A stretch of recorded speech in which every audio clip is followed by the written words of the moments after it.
हे सगळं ना आता अति होतंय। चारू चारू अगं शांत हो आधी। अगं कशी शांत होऊ?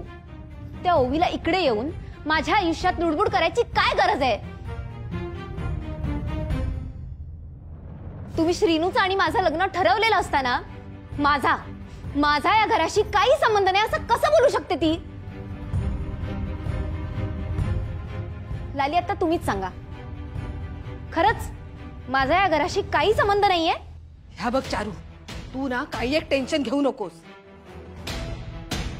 मी ना आत्ता जाताय आणि त्या ओवीक सरळ करताय। मग अशी त्या उमा त्या ओवीची बाजू घेऊन माझ्याशी भांडत होता। माका ना ती इकडे का राहूक नको ना, तर जाऊन सांगते त्या उमाक मी।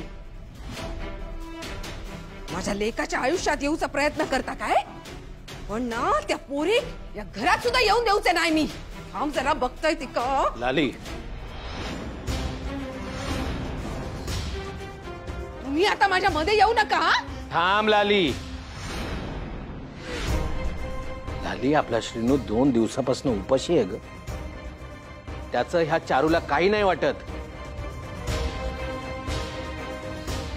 पण तुलाही काळजी नाही मुलाची? ओवीच्या प्रयत्नांमुळे तो 2 घास खाणार असेल इतकंच आहे ना, तर तू तुझ्या मुलाला तुझ्या हातचं खायला तयार कर।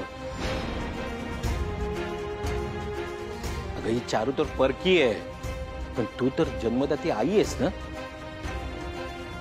अगं मग तू का वैरणीसारखी वागतेस त्याच्याशी?